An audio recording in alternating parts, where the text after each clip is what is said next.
those odds are not nearly wide enough. Not nearly wide enough. No fighter has been able to beat Floyd, who's been training since they were babies in boxing. They have no shot. A couple have come kind of close, but they've been training since they were babies.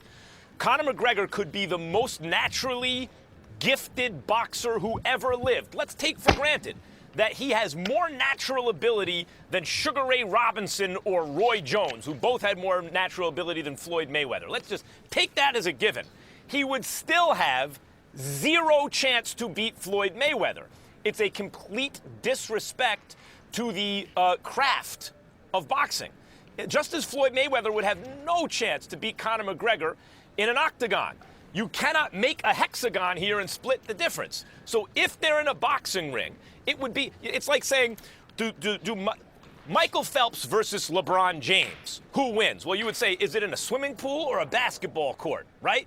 Well, that's not fair because there's not as much overlap in those two disciplines as there is in combat sports, MMA versus boxing. Well, okay, but if you took a water polo player, right? They have to swim and have to be in cardiovascular shape, and put him in against a freestyle racer in swimming, right? In a race, we all know what's going to happen. Every single time, the swimmer is going to beat the water polo player in a race, and every single time, the water polo player beat the swimmer in water polo. Every time.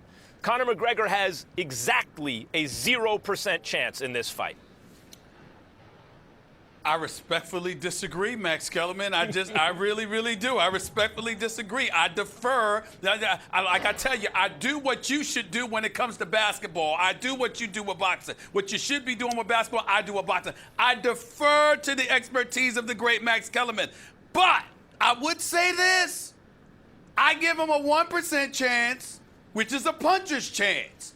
I mean, anybody that gets clipped right, you just never know. Now, do I think that Floyd Mayweather is going to get caught? No. Do I consider him to be a magician and one of the best ever? Absolutely. There are professional boxers, like you have said, who have been training since they were babies and still could not get in the ring and touch Floyd Money Mayweather.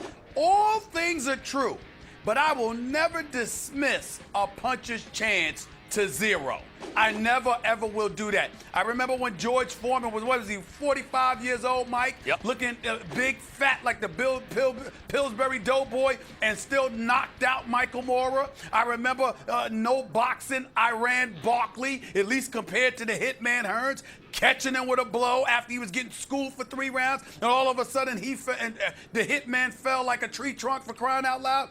I've seen times in boxing history where a punch ultimately changed everything. That is the only chance that I give Conor McGregor. He can't box with Floyd. He doesn't have the skills. He's not on the same level. I expect Floyd to destroy him. But at the same time, to say 0 chance to a puncher, I can never do that in the sport of boxing. I just can't do it. The difference is George Foreman was an extremely seasoned, old, great boxer.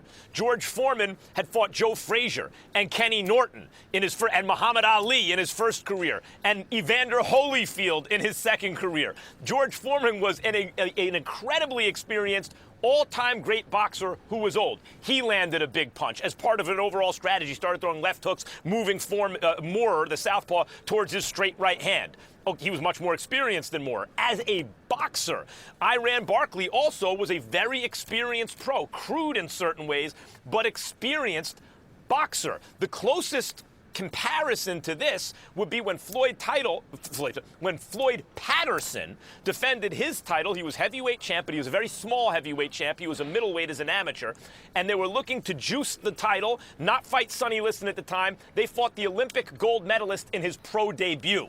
And that guy, Pete Rademacher, scored a knockdown against Floyd. Floyd got up and won the fight, of course. But the Olympic gold medalist in boxing, also a very experienced amateur boxer. Conor McGregor's not a boxer. Well, work with me, because I'm going to talk to you here, Max, because even though I'm debating, remember, I'm deferring, I don't mind being schooled. I don't mind being schooled, all right? It's a rare moment. Take it and absorb it and embrace it. It's one of the only times it ever happened in this show. But here's the deal. That's all right. Stephen A. Hey, you know what? Stevie A loves the kids, but he also knows the fight game. Stevie A knows the fight game. Let me ask you this, Max. Seriously. You know, and I know that guys who are boxers, like in the profession, ain't always boxers. Like when you said George Foreman, was he really a boxer? Yes. I mean, this dude hit you. I'm saying, this dude hit you. I'm asking, because you're right, because I'm asking. Yeah. When he hit you, my God, you fell. I mean, he was just so powerful. Iran Barkley, do I look at him as a boxer? Let me throw out another name for you. Remember Ricardo Mayorga, okay? Mm-hmm. You know how you just look at certain guys and it's like, yeah, they're in the profession, but they're really brawlers It's an excellent as question. opposed to fighters. You know, how different is that from a guy coming from the UFC who knows all those other tricks that don't necessarily have something to do with boxing? Yeah, like holding and grabbing and pushing, Max. Yeah, Right, elbows. right. Yeah, That is an the excellent- MMA positions, yeah. Well, if they were, that's why in MMA, if this was happening in an octagon, I No, would be but- here saying Floyd has zero chance. Well, couldn't he catch McGregor coming in? No, he has zero chance. But it's happening with gloves in a boxing ring, 12 rounds, the whole thing. To answer your question, a guy like George Foreman, yes, his strength and punching power and size helped him. In other words, he didn't need to be as skilled as other fighters. And yet, he was an Olympic gold medalist. He had a distinguished amateur career, and he was a very seasoned and experienced professional fighter. So, yes, he had actual boxing skills. They may have been very basic because his power let them be basic, but they suited his natural abilities, and he was extremely experienced. There's no substitute for experience in any discipline, in any sport. I don't care how talented you are. You need the requisite experience. Mayorga's an interesting case, Stephen A. That comes closer to what we're talking about. But even Mayorga, with his awkward style, had a lot of experience boxing in that awkward style. Here's the deal. This fight is a great, great thing for boxing. And here's why. Because it brings attention to the sport in ways that we've lost an appreciation for. Allow me to explain. You got Conor McGregor versus Floyd Money Mayweather. That is clearly an exhibition. Well, why do we call it an exhibition? Because we have to have stuff to compare it to. Max Kellerman, we just started off this show talking about some of the great fighters that have existed in the sport of boxing. Largely, for the most part, we don't talk about those dudes anymore. Why? Because the sport has cheated us by delaying what we all want and what we all covet. This is why we have to give major props to Dana White, along with Floyd and Conor McGregor for making, and Al Heyman for that matter, for making this kind of stuff happen when the people are clamoring for it. And what does it also have us doing, Max? We got Andre Ward and Kovalev fighting this weekend. That's a monster fight for the light heavyweight championship of the world. We're looking forward to that. We got Canelo versus Triple G September 16th. We're definitely looking forward to that. We just saw Errol Spence Jr., my favorite, going up against Kell Brook, okay? We definitely appreciated that. The kind of things, Stephen the kind A., of attention- Joshua Klitschko for the heavyweight That's right. title. That's right. That's right. Even though, Great again, fight. that was in England. Been a great it doesn't year. involve an American. Still a great fight, but it doesn't involve an American. But I'm just talking about for America right now. The reality is clear.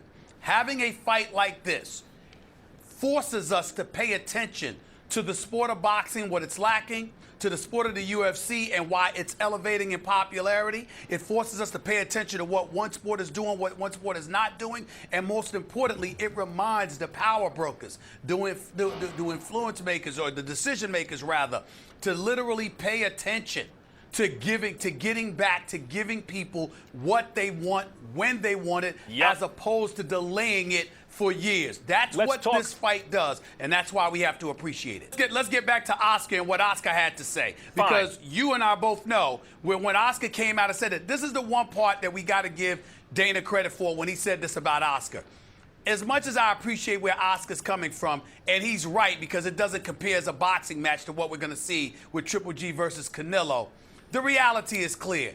If Oscar De La Hoya had an opportunity to do this fight, he would not have turned it down. He would have jumped at it to make this money. So it's one thing for him to say, okay, this is not a fight that really should happen. It's a discredit to the sport as far as Mayweather is concerned.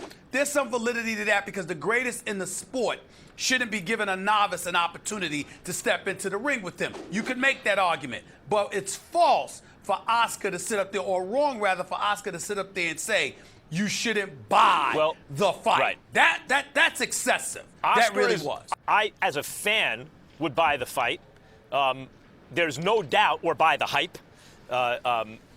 There's no doubt it's going to be spectacle. I like the fact that, you get to see it. But I'm the kind of guy who likes to know, who wins, a shark or a killer whale, like on National Geographic Channel. By the way, there's an answer, the killer whale. It's not even close.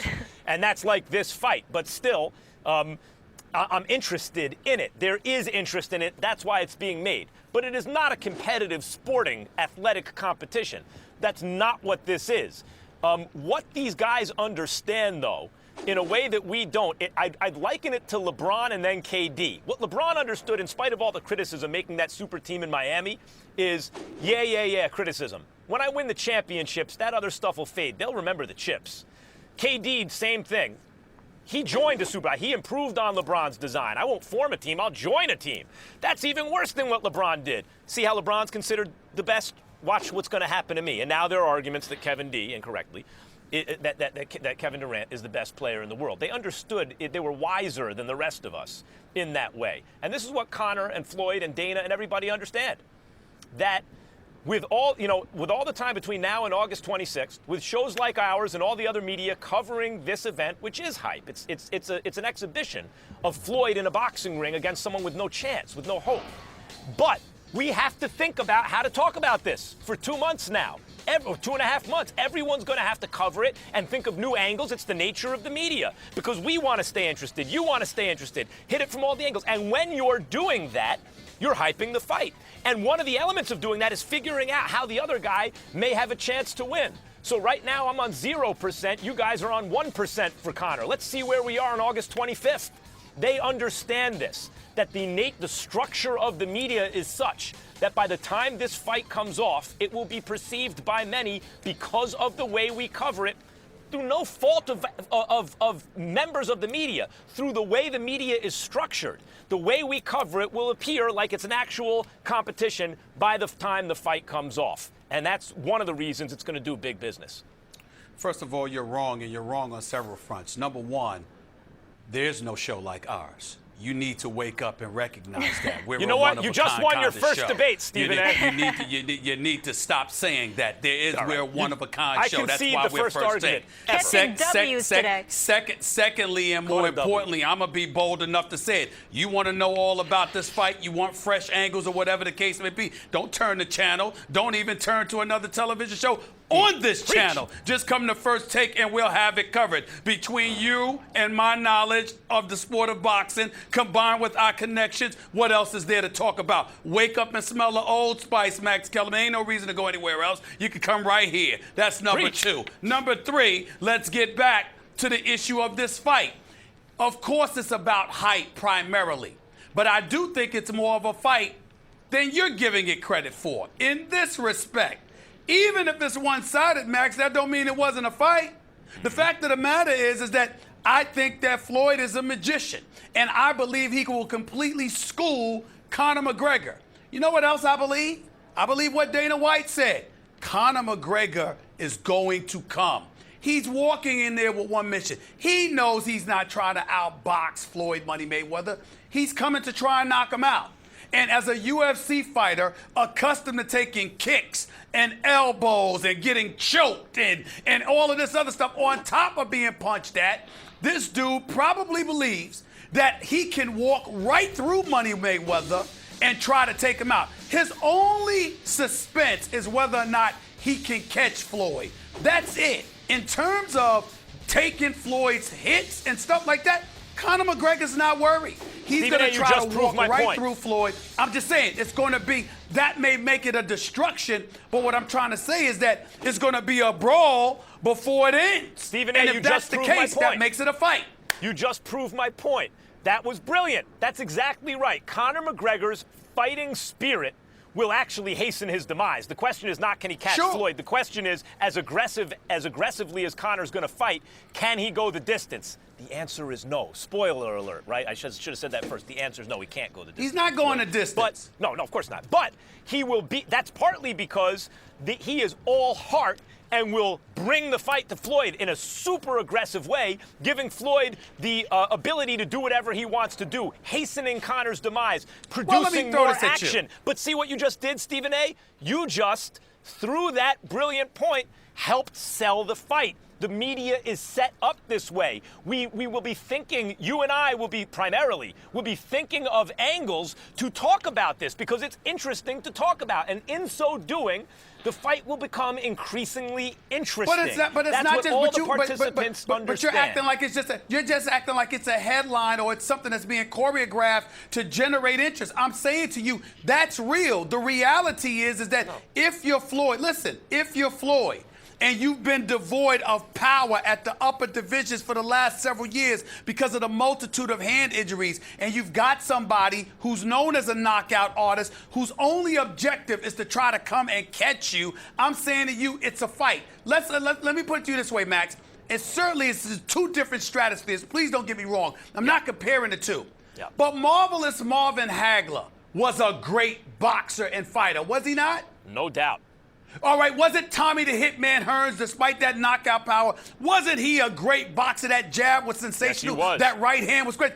When they fought each other in that first round, was there anything about boxing? No, it was a brawl. They were just swinging. I mean, damn. It's arguably the greatest first round we have ever seen in the history of boxing. What I'm saying is you've got two excellent boxers who threw all of that aside and was just swinging and hitting each other. It was a damn brawl. I'm saying to you, let's say the fight ended. Let's say the fight had ended in the first round instead of Hitman Hearns getting knocked out in the third. If it had ended in the first round, are we going to sit there and say that was hype and not a fight? No, that was a fight. And if Conor comes out and he's just swinging and then Floyd clips him early and it's done, but Conor was the aggressor and initiated that kind of confrontation, that makes it a fight. That's all I'm saying.